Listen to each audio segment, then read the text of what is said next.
everybody, we're back, and guess what? Coming up tomorrow night on this show from the NBC movie Gulliver's Travels, Mary Steenburgen is going to be with us. Also from the Dallas Cowboys Super Bowl MVP, Larry Brown is going to be here.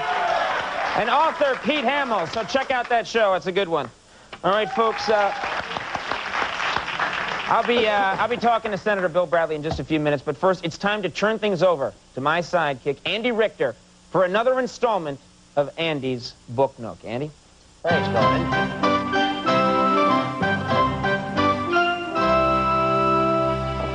Thank you. Hello and welcome once again to my Book Nook. Now, as you bibliophiles out there know, I usually use this time to talk about books I've enjoyed. Regrettably, tonight I must instead speak out against several books. I'm talking about a slew of reprehensible, unauthorized biographies that have recently surfaced. Biographies of my colleague and friend Conan O'Brien. Now, the first of these is titled, innocuously enough, Freckled Nobody, The Life of Conan O'Brien. But despite the neutral title, the book is full of mean-spirited, unsubstantiated rumors about Conan. Stories no author with any decent concern for Conan's reputation and feelings would spread. Like this one on page 42. It was 2 a.m. and the phone rang. It was the police, just as Conan's father expected.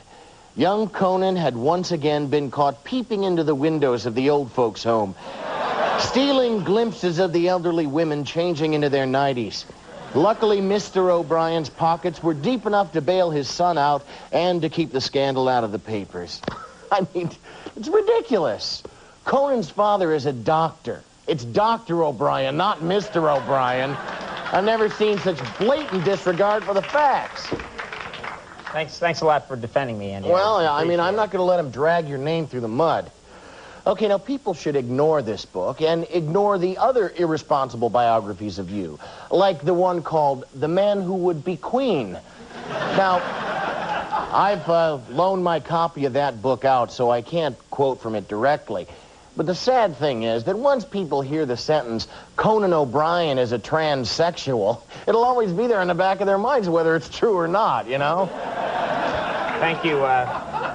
Thanks, Andy. Thank you for pointing that out here on national television. I appreciate it. Somebody's got to stand up for what's right. Now, I've also loaned out both my copies of the unauthorized biography, Dork, the Conan O'Brien story. It's available at most bookstores for only $12.95. And this one, creepier than you even imagined, now available in softcover for a mere $6.99, is a bargain. But let me tell you, they're chock full of nothing but lies. Get a copy for yourself and see. Andy, don't suggest they get a copy. I'm sorry, Conan. The worst is yet to come. People, maybe you've seen this book. The Beast Walks Among Us. Now,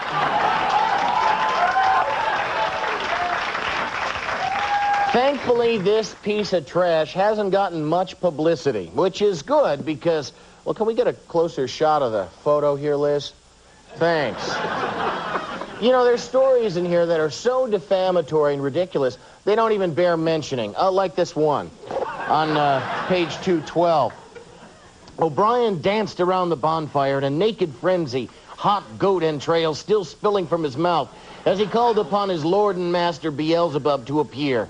Now, see that, Conan, they misquoted me so badly on that. That's fair enough. I know you're doing your best, Andy. I'm really sorry. Well, I really appreciate what you've done for me tonight. You're a good friend to do it. Thank you. We're going to take a break now, folks. When we come back, Senator Bill Bradley is going to be with us, so stick around.